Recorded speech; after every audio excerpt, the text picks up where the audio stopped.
हाय। आज के इस वीडियो में हम सॉल्व करेंगे LeetCode SQL 50 study plan का 48th question and this is the third last question in this series. तो देखते हैं इस क्वेश्चन को क्या है। Question is group sold products by the date. तो इस क्वेश्चन में actually we will be using one very interesting function of SQL. तो this will be fun solving this. तो आइए स्टार्ट करते हैं। So here we have been given one table activities और इस टेबल का स्कीमा है sale date and product and there is no primary key which means column with unique value. There is no such column in this table. It may contain duplicate. Each row of this table contain the product name and the date it was sold in market. Okay, तो this is a product name और ये कौन सी date को बिका था, cell हुआ था, उसकी डेट है। ठीक है। and let's see the problem statement. So write a solution to find for each date the number of different products sold and their names. The sold product name for each date should be sorted lexicographically. Return the result table ordered by sell date and the result format is in the following example.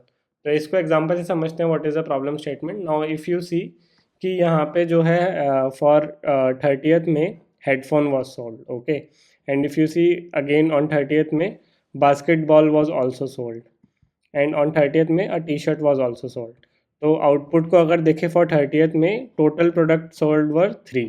Okay, and what were this product, उसको यहाँ पे हमें comma separated return करना है and it should be lexicographically sorted which means ये string sorted होनी चाहिए। So if you see basketball is smaller lexicographically तो वो पहले आया, then headphone, then T shirt, जैसा डिक्शनरी में होता है, right. Similarly for 1st of June and then 2nd of June। So Bible pencil sorted है, यहाँ पे एक ही प्रोडक्ट सॉल्व हुआ है, मास्क। नीचे उसका एक्सप्लेनेशन भी दिया गया है। तो आई होप ये प्रॉब्लम का एक्सप्लेनेशन तो आपको समझ आ गया होगा एंड यू कैन इमेजिन कि इसमें हमें स्ट्रिंग्स को ग्रुप करना है और यहाँ पे हमें उसका काउंट भी बताना है एंड ग्रुप भी ऐसे नहीं करना, it should be sorted. Okay, तो चलिए अब इस प्रॉब्लम का सीक्वल सॉल्यूशन लिखते हैं। तो in the output we have to return sale date column. So we will first select the sale date column and second is num sold. Okay, अभी देखेंगे उसको कैसे हमें कैलकुलेट करना है।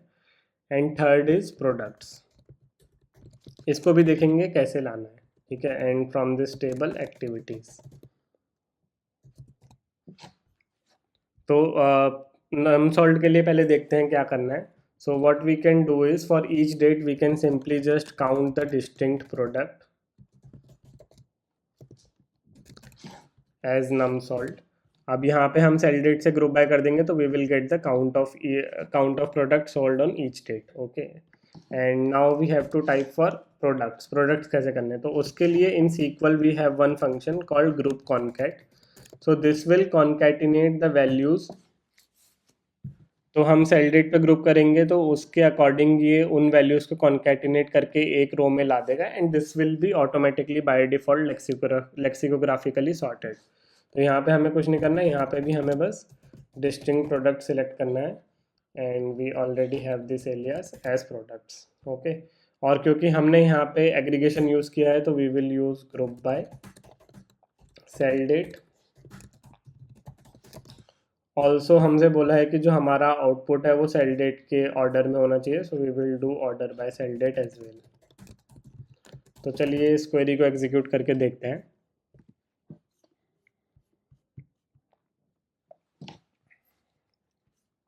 यू कैन सी हमारा जो आउटपुट है वो एक्सपेक्टेड आउटपुट से मैच हो रहा है and it is lexicographically sorted also.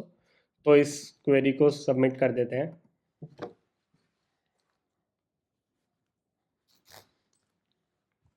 हमारा सॉल्यूशन सक्सेसफुली सबमिट हो गया है। आई होप आपको इसके सीक्वल सॉल्यूशन में मज़ा आया होगा। Now let us solve the same problem in Scala Spark as well. तो एज ऑलवेज हमारे पास हमारा स्पार्क सेशन रेडी है और जो एक्टिविटी टेबल है उसको भी मैंने यहाँ पे एक्टिविटीज़ डीएफ में स्टोर करके रख लिया है। तो now let's write the solution. इसको भी हम डायरेक्टली रिजल्ट डेटा फ्रेम में स्टोर कर सकते हैं। सो वी विल, तो अभी एक्टिविटीज़ डीएफ पे हम लगाएंगे grouping first by sale date because that's what we did in our SQL solution as well. Okay, और यहाँ पे अब हमें एग्रीगेशन करना है। So we will do count distinct of the products.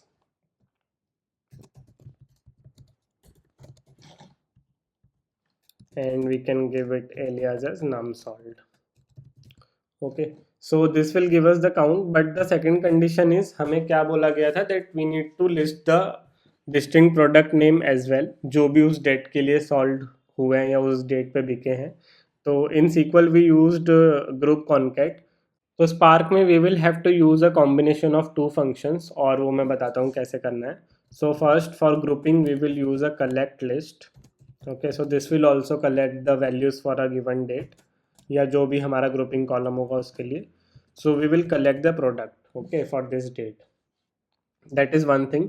अब इन प्रोडक्ट्स को हमें क्या करना है कि हमें कॉमा सेपरेटेड करना है. तो what we will do is we will concatenate these values, and the function is concatenate underscore ws, which stands for concatenate with separator, and the separator here will be, तो इसको पहले तो bracket में enclose कर लेते हैं. separator here is comma. तो this is how the syntax look, और यहाँ पे अब हम इसको एलियास दे देते हैं products.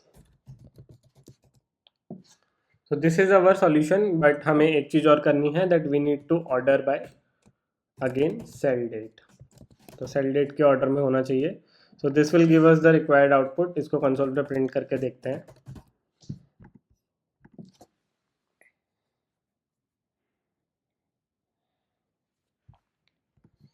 Okay, you can see हमारा आउटपुट आ रहा है, but one thing is ये ट्रंकेट हो गया है. तो like we used to do earlier and we have discussed, जब हम चाहते हैं हमारी वैल्यूज ट्रंकेट ना हो तो we can give this flag as false.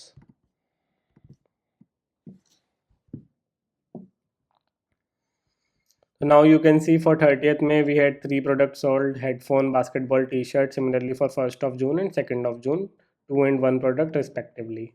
तो ये जो आउटपुट है लीड कोड के सीक्वल आउटपुट से भी मैच हो गया है. सो आई होप आपको इस प्रॉब्लम का स्पार्क स्काला सॉल्यूशन समझ आया होगा. If you have any doubts और any suggestion, feel free to ask in the comment section. इस वीडियो को लाइक कीजिए, इस वीडियो और इस सीरीज़ को अपने फ्रेंड्स एंड कलीग्स के साथ शेयर कीजिए, और इस चैनल को सब्सक्राइब कीजिए. Thank you for watching.